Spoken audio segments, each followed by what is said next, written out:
ఈరోజు వీడియో వచ్చేసి ఏంటో తెలుసా, ఆలు పరోటా. నేను ఆలు పరోటాకి ఆల్రెడీ అన్నీ కలిపేసుకున్నా, గోధుమ పిండి కూడా కలిపేసుకుని రెడీగా ఉంచుకున్నా, అది నానడం కోసం.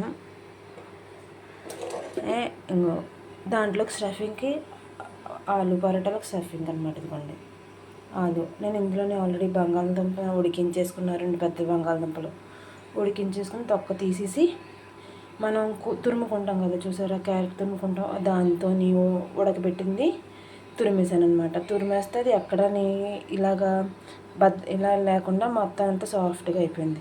నేను ఇందులోని కొత్తిమీర వేసుకున్నా, ఒక మీడియం సైజ్ ఉల్లిపాయ వేసుకున్నా, ఉప్పు, పచ్చిమిరకాయ, కారం వేసుకుని కలిపేసుకుని రెడీగా ఉంచుకున్నా. ఇప్పుడు నేను ఆలు పరోటా ఎలా చేయాలో చూపిస్తాను చూడండి. దాంతోపాటు నేను ప్యాన్ కూడా వేడి చేసేసుకుంటున్నాను, హీట్ ఎక్కిపోతుంది. నేను ఇప్పుడు పరోటా చేసుకుంటాను చూడండి. ఈ సైజు పిండి తీసుకుని బాగా కిందన ఇలాగా గట్టిగా చేత్తో ఒత్తుకుంటూ ఉంటే రౌండ్గా బాగా వస్తుంది అనమాట. ఇలా రౌండ్గా వచ్చింది కదా, దీన్ని ఇప్పుడు పొరుపుల పిండిలో ముంచుకొని చపాతీ చేసుకుందాం.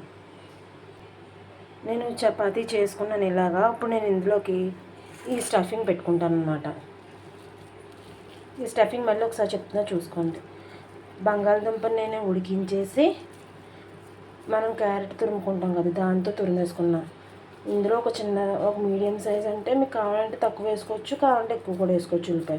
నేను అందుకనే మీడియం సైజు ఆనియన్ తీసుకుని బాగా చిన్న ముక్కల కింద తురిమేసుకుని ఒక పచ్చిమిర్చి, 1 స్పూన్ కారం,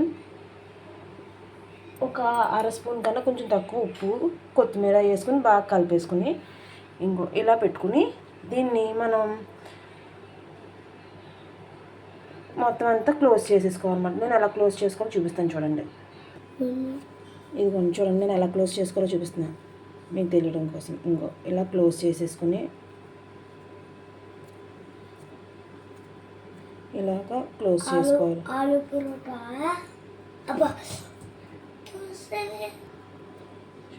ఇలా క్లోజ్ చేసుకోవాలన్నమాట. ఇలా పైకి వచ్చిన పిండిని నేను కొంచెం తీసేస్తాను. తీసేసి దీన్ని మళ్ళీ ఇలా రౌండ్ కింద చేసేసుకుని మళ్ళీ నేను డస్టింగ్ చేసేసుకుని చపాతీ చేస్తాను చూడండి. నేను డస్టింగ్ చేసేసుకున్నా, చపాతీ చేస్తున్నాను. మీకు ఇలా మజ్జిగ వచ్చేసింది అనుకో, ఏం చేయాలంటే ఇలాగా చపాతీలోంచి ఇలా బయటికి రాకుండా మనం పిండి అనేది అడ్జస్ట్ చేసుకోవాలి. ఇప్పుడు నేను దీన్ని ఎలా అడ్జస్ట్ చేసుకుంటున్నానో చూడండి. అప్పుడు ఏం చేయాలంటే మనం ఇందులోనే కొంచెం స్టఫింగ్ అనేది తగ్గించుకోవాలి, లేకపోతే మనం ఇందాక పిండి తీసుకుంటున్నాం కదా, అది కొంచెం సైజ్ అనేది తగ్గించుకోవాలి. ఇలా బయటికి రాకుండా చేసుకోవాలి. నాకు ఇలా బయటకు వచ్చేస్తుంది, మళ్ళీ నేను ఇంకోటి బయటికి రాకుండా చేసి చూపిస్తాను చూడండి. ఇవన్నీ మళ్ళీ పిండి తీసుకుంటున్నాను చూడండి. ఇందాక సరిగ్గా రాలేదు కదా, మళ్ళీ నేను ఇంకోటి చేసి చూపిస్తాను చూడండి. ఈ మాత్రం సైజ్ పిండి తీసుకుని కిందని బాగా ఇలా నలుపుకోవాలన్నమాట.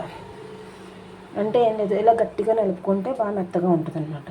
ఇలా నలుపుకొని దీన్ని డస్టింగ్ చేసుకోవాలి. ఆల్రెడీ నేను డస్టింగ్ చేసి పెట్టుకున్నా. ఇప్పుడు నేను చపాతీ చేసి చూపిస్తాను చూడండి. ఇదిగోండి, నేను దాంట్లో చపాతీ చేసుకున్నాను ఇలాగా. దీంట్లోకి నేను స్టఫింగ్ పెట్టుకుంటున్నాను. కరెక్ట్గా ఈ సైజ్ తీసుకుంటే చాలు. ఇందులో పెట్టుకుని నేను ఇందాక చెప్పినట్టు క్లోజ్ చేసేసుకోవడమే. ఇలా మొత్తం అంతా ఇలా క్లోజ్ చేసేసుకుంటే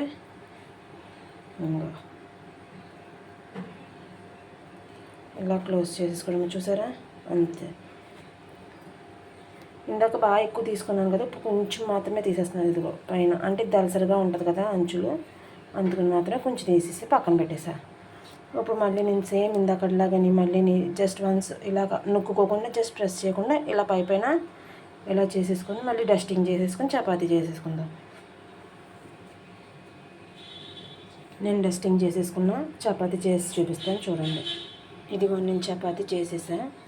చపాతీ చేసేసి నేను ఇప్పుడు పెనం మీద కాల్ చేస్తాను చూడండి.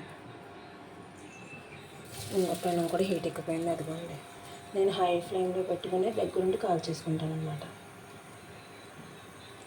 మీకు ఇందాక ఒక టిప్ చెప్పడం మర్చిపోయాను ఫ్రెండ్స్. ఏంటంటే ఇప్పుడు మీ దగ్గర నూనె కవర్స్ ఉంటాయి కదా, ఆయిల్ ఒక దాంట్లో తీసుకున్నాక ఆయిల్ కవర్స్ ఉంటాయి కదా, అవి వేస్ట్ అవ్వకుండా ఉండాలంటే ఏం చేయాలంటే, అందులో ఆయిల్ అది వేస్ట్ అవ్వకుండా ఉండాలంటే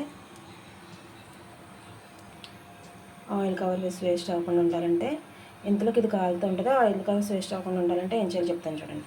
ఇలా నేను ఆయిల్ కవర్స్ అన్నీ ఇలా ఒక పక్కన పెట్టేసుకుంటా. ఇలా పెట్టుకుని నీట్గా ఒక పక్కన పెట్టేసుకుంటా. ఏం చేస్తానంటే ఈ ఆయిల్ కవర్స్ని మనం చిన్నగా కట్ చేసుకుంటాం కదా, ఆయిల్ కవర్స్ని ఇక్కడ చిన్నగా కట్ చేసుకుంటాం కదా, అలా కాకుండా పూర్తిగా కట్ చేసేసుకుని, ఆయిల్ తీసేసాక పూర్తిగా కట్ చేసేసుకుని ఇలా కట్ చేసుకుని, ఇందులోకి మనం చపాతీ పిండి ఉంటుంది కదా, మనం చపాతీ పిండిలో ఆయిల్ వేస్తామా, అలా కాకుండా ఆయిల్ వేయకుండా చపాతీ పిండి కలిపేసుకుని ఈ ఆయిల్ కవర్లోకి పిండి కలిపేసుకున్నాక ముద్దని ఇందులోకి దించేసుకొని ఇలా క్లోజ్ చేసేసి మనం జస్ట్ ఇలా చివరిని అంచుని క్లోజ్ చేసి ఒక గిన్నెలోకి చపాతీ పిండికి తీసుకుని గిన్నెలోకి పెట్టేసుకుంటే మనం ఇంచక్క ఆయిల్ అనేది దానికి బాగా స్ప్రెడ్ అవుద్ది అనమాట. ఇదిగోండి ఇంతలోకి చపాతీ కాలిపోయింది. ఇదిగోండి ఒక వన్ సైడ్, ఇంకో సైడ్ కాలుతుంది. అలా ఆయిల్ అనేది వేస్ట్ అవ్వకుండా ఉంటుంది. అందులో ఉన్న ఆయిల్ మనం ఇంకా చపాతీ పిండిలో అనేది ఆయిల్ అప్లై చేసుకోకర్లేదు అనమాట, వేసుకోకర్లేదు. ఇంకో నేను ఇలా కాలిపోయిందా, నేను జస్ట్ కొంచెం మాత్రమే నేను నూనె వేసుకుంటాను, ఎక్కువ ఆయిల్ వేసుకొని, ఎందుకంటే నేను ఆయిల్ అనేది చాలా తక్కువ యూజ్ చేస్తాను. జస్ట్ అంతే అప్లై చేసేసాను. మళ్ళీ తిప్పా, ఇటు కూడా కాలిపోయింది, ఇటు కూడా జస్ట్ ఒక్క చుక్క మాత్రమే చేసి దాన్ని స్ప్రెడ్ చేస్తున్నా, అది కూడా కాలిపోయింది. అదిగోండి, ఇది నా పిల్లలకి మార్నింగ్ లంచ్ బాక్స్లోకి అనమాట. నేను ఇది పొద్దున్న రెసిపీ చూపిస్తున్నాను. ఇది మార్నింగ్ లంచ్ బాక్స్లోకి మా పిల్లలకి డైలీ చపాతీ చేసి పెట్టేసినా కూడా చాలా ఇష్టం ఫ్రెండ్స్. ఇదిగో కాలిపోయింది చూసారా. నేను స్టవ్ ఆఫ్ చేసేసుకున్నాను. ఎలా ఉంది ఆలు పరోటా, తింటే మాత్రం చాలా బాగుంటుంది అనమాట. ఇది పెరుగు ఉంటుంది చూసారా, పెరుగులో నంచుకుని తింటే ఇంకా బాగుంటుంది ఫ్రెండ్స్. ఆలు పరోటా అన్నది గట్టి పెరుగు ఉంటుంది కదా మనం తోడెట్టుకున్నది, అందులోని వాటర్ వేయకుండా పక్కకు తీసుకు